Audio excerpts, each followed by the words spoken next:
What's going on, everyone? Today we are taking a look at a new portable power station. This is the VTOMAN FlashSpeed 1000.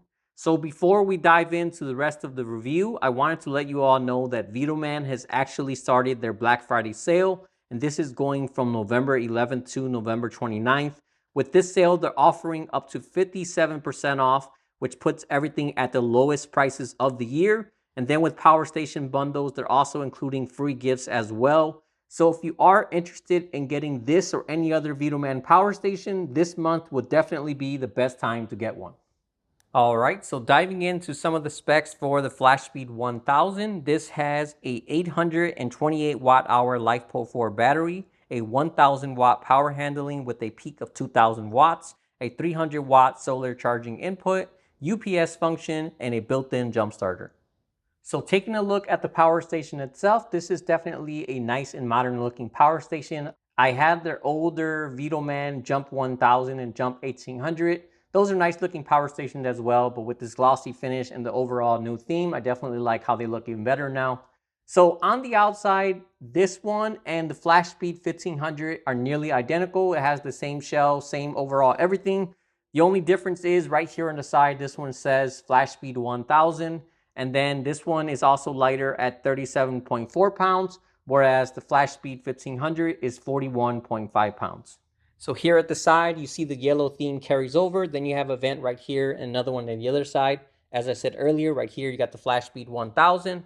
Coming to the top, you have two handles, which also feel nice and rugged.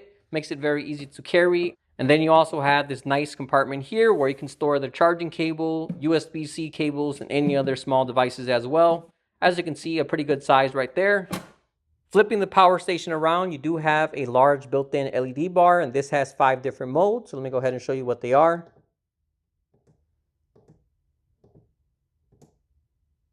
On the highest brightness, this is definitely a very bright light. As you can see, it puts out a lot of output, so this is going to be great to light up a small room, or if you're outside working on something, this is easily going to light up the whole area. One thing I really like about this power station is all the ports are right here in the front. A lot of times power stations put their charging ports or other ports here on the side or maybe in the back. And the problem with that is if you put it against the wall, well, now you have to move it to get that charging port. Or if you put it in a corner, well, again, now you have to move it because the ports are here and you want to access those ports. But with this, you can put it pretty much anywhere. And as long as the front is showing, you have access to everything right here in the front, including your charging ports. So taking a look at your ports, all right here you have your inputs. As you can see, you have a 700 watt AC input, a 200 watt DC input, and a 300 watt solar input, which is a Anderson port. And there is no external charging brick. You just charge directly with an AC cable that plugs in right here. Always good to see that. Right down here, you have your DC outputs. You got your car cigarette lighter port, and then you have 2 other barrel ports down here. Right up here, you have 2 USB-C ports, and these are both 100 watt ports. A lot of times on power stations, especially smaller ones like this ones, they'll cheap out and put a 100 watt and a 30 watt, or maybe even a 60 watt and a 30 watt. So always good to see those 2 dual 100 watt ports, especially if you're someone like me that has a whole bunch of technology.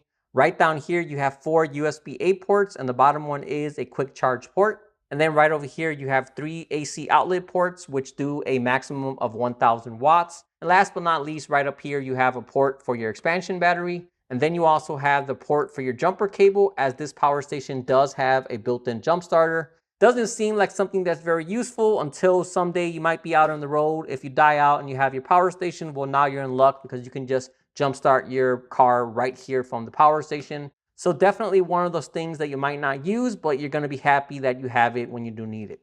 As I said earlier, there is no AC charging brick required, and this has a 700 watt AC input, and this is ready to charge from 0 to 100 in only 70 minutes. All right, so I drained this from 100% to 0 with a little over a 1000 watt load, and it put out a total of 682 watt hours. Doing the math, that gives this unit a usable capacity of 82.3%. Most power stations of this size put out about 80 to 85% on average. So this is right there on par with most other units. But despite being equal in capacity, this is also much more affordable compared to most other units out there. All right, so let's go ahead and test out the inverter on this. As I said earlier, this is rated to put out 1000 watts with a peak of 3000 watts. When it comes to regular technology, that's going to be a walk in the park for this power station. So whether that's your laptop, drone, cell phone, tablet, any other regular technology device, that's going to be no problem for this power station. You can most likely fill up every single port here and these ports as well, and you're still going to be well under 1,000 watts. So honestly, I'm not going to bore you with that. Again, 100% of regular technology, just going to be able to run that no problem at all. So let's go ahead and jump straight to the inverter's maximum limit and see if it can actually do that. Right here, I have a portable electric heater. This is a 1500 watt heater. So this should be able to run it on low and maybe medium as well. But let's go ahead and plug it in and we'll find out right now. All right, turn that on, set it to low. Jumping up quickly, 600 watts, 7, 8. Again, this is only rated to do 1,000 watts. Already putting out 1,300, almost went to 1,400 watts, but it didn't shut off, so that's good to see. Settled down to about 900 watts. Let me put it on medium. Test this a little further. 1,100 watts, 1,200 watts. Right about this point, most power stations would probably shut off, but as you can see, it's still running strong at 1,200 watts. Let's go ahead and push this to the max limit. The heater is now at the maximum temperature. As you can see, running 1,200 watts, no problem at all. It's not shutting off, now 1,226. So as you can see, definitely running its rated wattage. As I said earlier, I actually drained this power station from 100% all the way to 0 with a little over a 1,000 watt load. I think it was about 1,060 watts, something like that. So based off that, I know 100% it can do what it's rated to do. But as you can see, it can also handle a little more as well. One thing I like about this power station is it's actually a lot more capable compared to other 1,000 watt power stations. And what I mean by that is this heater that I have here should be pulling 1,500 watts right now. But as you can see, it's only pulling out 1,084 watts. And that's because this has what they call VBeyond technology, which allows it to run resistive devices up to 2,000 watts. So instead of running this at its full wattage, it'll lower that wattage and run it at what the power station can do. If this was another power station, it'll just shut off without even trying. But again, as you can see, this lets you run more powerful devices without any problems. And besides with a heater like I have here, this would also work with an air conditioner, any electric cooking devices, a hair dryer, or just anything in general that has a resistive load and doesn't require its full wattage to run.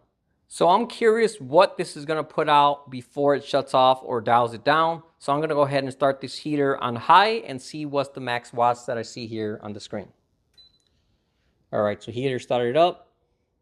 It's on high mode, 1,100, 1,300, 1,400, 1,441 watts. And as you can see, it still did not shut off. So definitely a very, very impressive inverter. So given its small size, good capacity, and that V-Power technology, this is going to be good for light home backup, camping, outdoor parties, small off-grid setups, or pretty much any other situation where you might need portable power. So I know there's a lot of people out there that get nervous when it comes to storing large batteries like this in their house, but rest assured you don't have anything to worry about as all VTOMAN power stations come with their Life BMS protection. This includes a ton of different ways to keep the power station safe, including overheating protection, spark protection, over voltage protection, and a lot more as well. Overall, this is definitely a great power station. It works well, it has a good usable capacity, and best of all, it's also very affordable as well. So overall, if you happen to be shopping for a mid-sized power station, I would highly, highly recommend the one I have here, which again is the VTOMAN FlashSpeed 1000. And once again, as I said earlier, VTOMAN is running a great Black Friday sale that goes from now till November 29th. So this month is definitely going to be the best time to get one. All right, well, that about wraps up this video. As usual, if you have any questions at all, feel free to drop me a comment and let me know. Otherwise, thanks for watching, and I'll see you all next time.